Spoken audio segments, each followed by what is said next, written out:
Welcome back, everyone. This time I'm bringing you a tour review for Studio Series Leader Class Blackout, number 8 in the series. And this is a rather large version of Blackout, though actually kind of small for a leader class, especially small compared to his Wavemate Grimlock. Here's a close-up of his face. It's actually really cool looking, very menacing. Usual back stuff. He does come with a small Scorponok figure that's made to scale with him, so that's really cool. Kind of just like the original Voyager class mold. And much more zoomed out one, and they actually have Scorponok here on there with them, so very neat. Something I actually forgot to point out in my last couple reviews. It's got this little window here with the Autobot symbol on it. And the leaders have this and the Voyagers have this. And correct me if I'm wrong, but I don't think the Deluxes did. So it's kind of cool. Neat little detail there. So we're going to get this guy busted out of his box. I'm going to compare him to the original Voyager class mold. And then we'll kind of get some takes on it. See which one is best. Here we have Blackout's very sizable helicopter mode. And when I say sizable, I mean just look at this thing. Ugh. It's absolutely huge. Rotor spin. It's very nice. Doesn't have the little automatic spinning feature that the old Voyager had, but it's okay. That just means it doesn't have a big awkward trigger sticking off the back. This is an extremely detailed helicopter and very accurate to the real thing. Got the nice long gun on here. It is very panely, so it takes a good amount of work to get everything kind of squeeze together in the right place. And I haven't even done it really perfectly on here, but yeah. Doesn't look bad, but it's noticeable if you're looking for it. Underside's pretty hollow, unfortunately. You can see here, he's got a little Scorponok figure. Just kind of hangs out down there. Now that I want him to come out, he won't.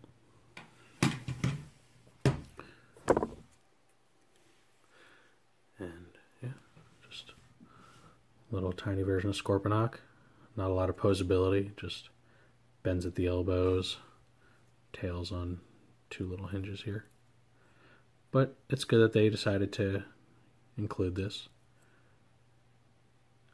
Here's his old 2007 Voyager class, just so you can see how these two stack up against each other. Obviously the Voyager is way smaller.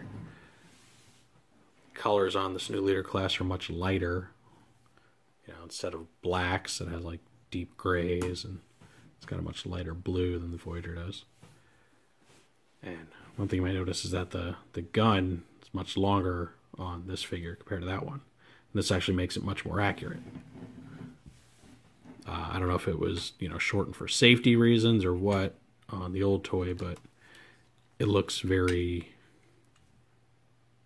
stumpy in this helicopter mode. Here's that automatic spinning feature I mentioned, in case you don't know about that. Pretty fun. Boop. There goes his Scorponok.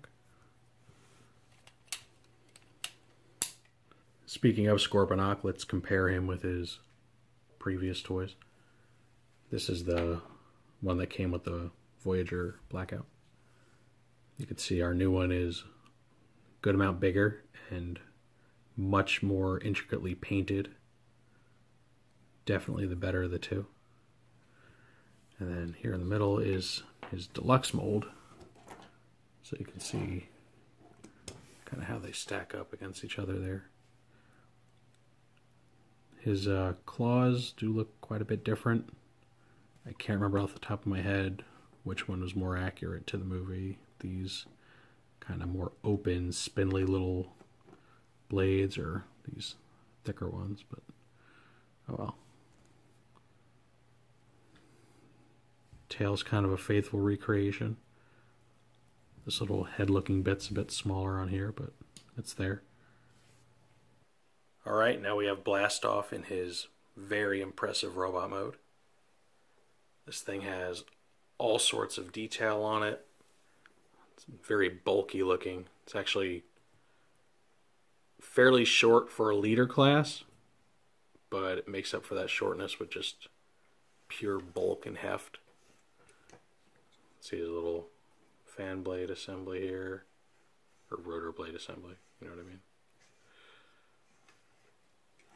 He can attach the back rotor to his forearm to kind of mimic the weapon that he has in the movie there, so that's cool. A lot of people don't like his hands, the way they turn out to where they can only kind of be facing like palms down like that. So they don't get a lot of articulation. The thumbs do open and close, though you can kind of barely tell. This little gun thing can, you know, point downwards so it's not just awkwardly sticking out like that.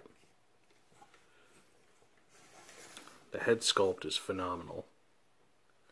It's full of detail. It was made specifically to match his CGI model there. And he just comes off looking very powerful, very regal. I really, really like the way this robot mode turned out. Here's the Voyager class toy for comparison.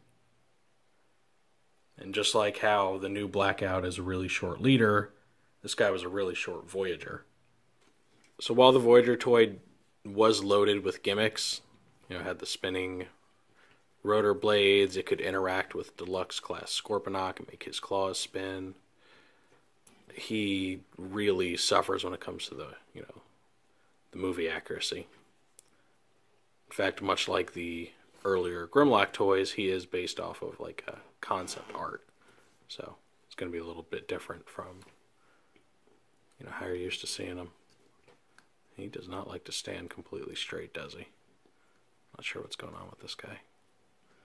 While I do feel the Voyager was a good toy for the time, you know, based on the engineering we had available, it is just completely outshined by this new leader class version. As far as detail, accuracy, just overall looks.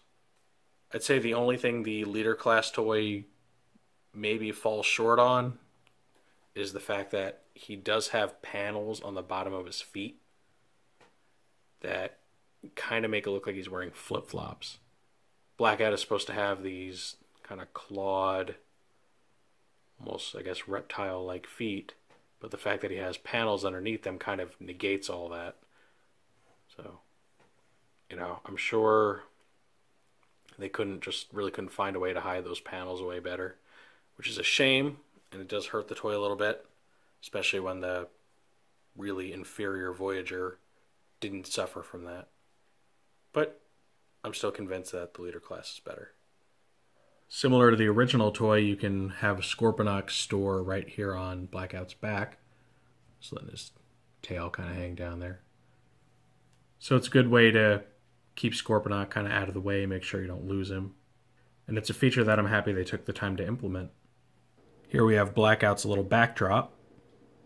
And this one is actually the very first scene from the very first Transformers movie, where Blackout attacks the U.S. military base and just starts blowing it all to heck. So it's a very fitting scene to establish him on here. Just kind of basking in the carnage that he's just created. And it works really well for him, especially since he got all these like helicopters in the background. He's a helicopter. It was just a good choice of a scene to place his figure in front of. And that wraps up the review on Blackout and his little partner Scorponok. I do highly recommend this figure. It has just tremendous detail, great screen accuracy.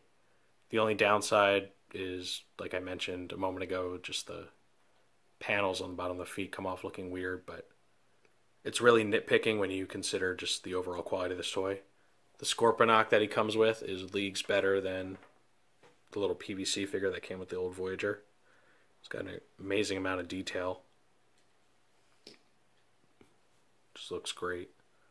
And yeah, just like Grimlock before him, they really just nailed it with this leader class. I'm really kind of excited to see what, you know, figures they're going to bring us next at this price point, because so far they've done an amazing job.